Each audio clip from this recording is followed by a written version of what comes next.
પરસોત્તમ રૂપાલાની વિવાદિત ટિપ્પણી મુદ્દે હવે ક્ષત્રિયોનો વિરોધ ગામડાઓ સુધી પહોંચી ગયો છે. ઠેર ઠેર વિરોધ પ્રદર્શન થતાં ભાજપના ઉમેદવારોને ચૂંટણી પ્રચારમાં મુશ્કેલી વેઠવાનો વારો આવ્યો છે.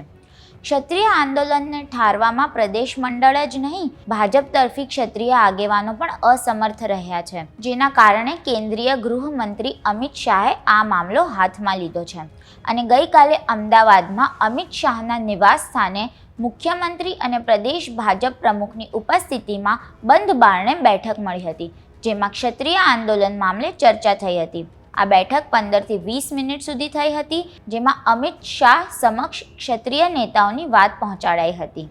ક્ષત્રિય આગેવાનો કોઈ પણ ભોગે સરકાર કે પક્ષની વાત માનવા તૈયાર નથી.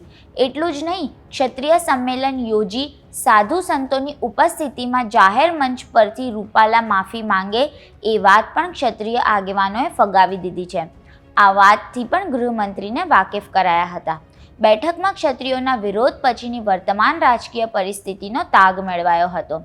જોકે પાટીલની રવાનગી પછી શાહ અને મુખ્યમંત્રી વચ્ચે પણ ચર્ચા થઈ હતી. ત્યારે આ મામલે પૂર્વ પ્રધાનમંત્રી વીપી સિંહની પૌત્રી અદ્રિજા સિંહે ધોલાનાના રાજપૂત સ્વાભિમાન સંમેલનમાં હાજરી આપી હતી, જેમાં એક ટીવી મીડિયા સાથે વાતચીતમાં તેમણે જણાવ્યું હતું કે હું અહીં મારા સમાજને સમર્થન આપવા આવી છું, કારણ કે અહીં રૂપાલા જેવા લોકો છે જેમની વિચારધારા એવી છે અને તે વિવાદિત ટિપ્પણીઓ કરતા હોય છે.